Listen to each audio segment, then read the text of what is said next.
The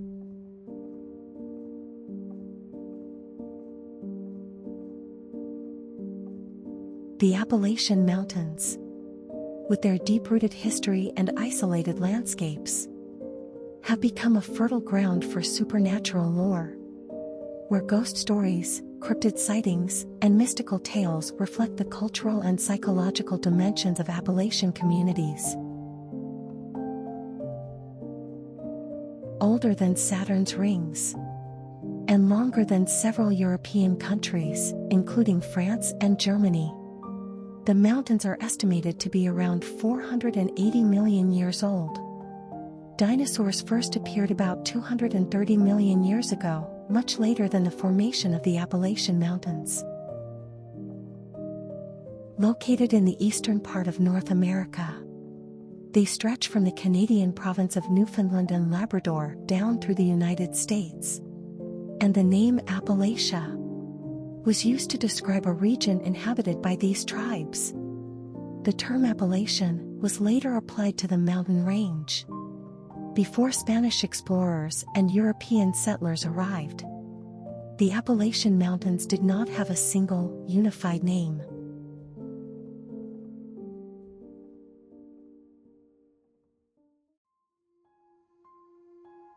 But when you are in the Appalachian Mountains, you close all the doors and shut off all of your curtains when it gets dark.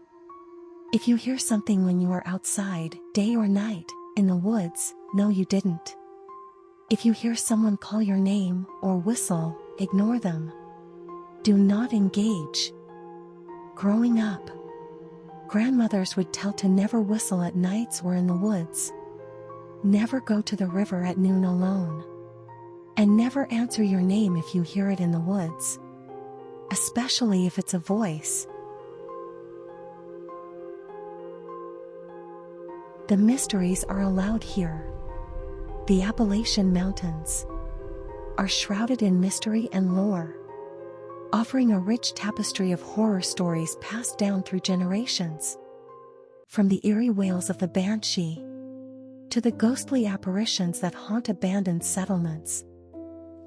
Some say, in the depths of Appalachia, whispers of ancient curses and malevolent spirits permeate the crisp mountain air.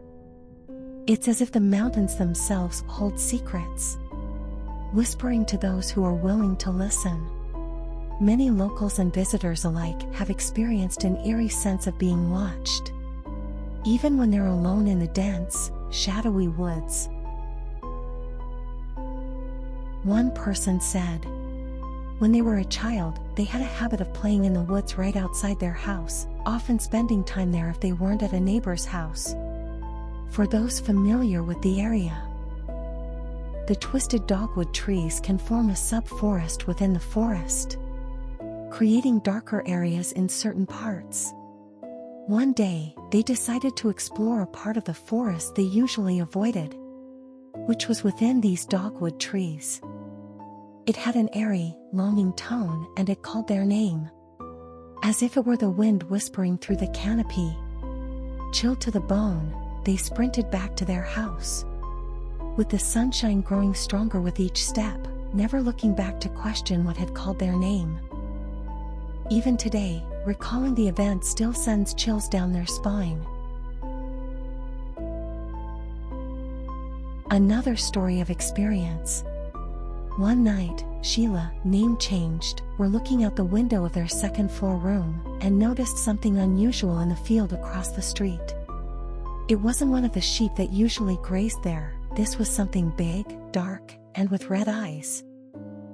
Every instinct in their body told them not to acknowledge it, so they didn't.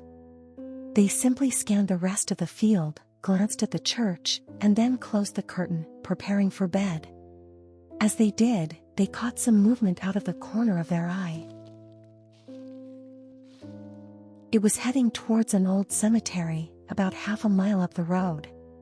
Later, Sheila and their grandma discovered a dead cat on top of one of their relatives' graves in that cemetery. The experience still freaks them out to this day, and they never told anyone about it.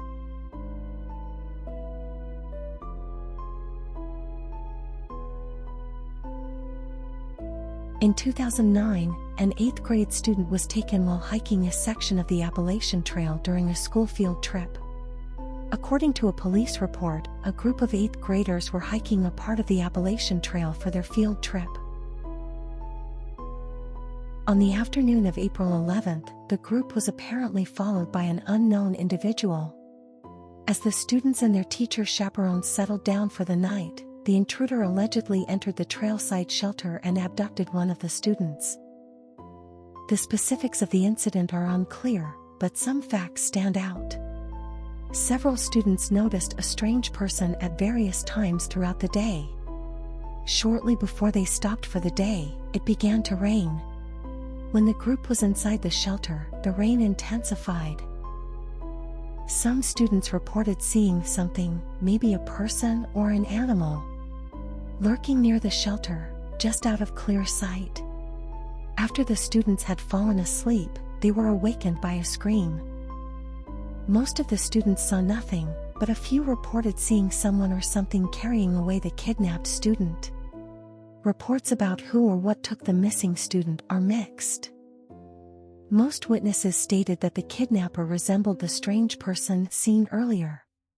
Initially, this person was described as a very tall, thin man, bald, dressed in a black business suit, white shirt, and black tie. Witnesses said that this man was the kidnapper, but that he now appeared different and human. Students described the figure as having an insect-like appearance or having tentacles emerging from his body. Details about the incident remain unclear. Eyewitness reports offer no useful information about the assailant's features and appear to be influenced by mass hysteria, likely exacerbated by the nighttime telling of ghost stories and the eerie conditions. All the students were deeply traumatized by the event, but Subject 12 was particularly affected. He refused to use the plain paper provided for drawing, stating, "It looks like his shirt, it's the color of his face." Instead, he pulled out a sheet of lined notebook paper, saying, "It has lines, it's not like him." The experiences shared highlight the profound and often unsettling impact of encounters with the unknown in the wilderness. From eerie sightings and mysterious disappearances to inexplicable feelings of dread, these stories underscore the unpredictable and sometimes malevolent nature of remote environments. Whether it's the unsettling silence before a chilling encounter or the haunting memories of unexplained phenomena, these experiences reveal the depths of fear and intrigue that nature can evoke.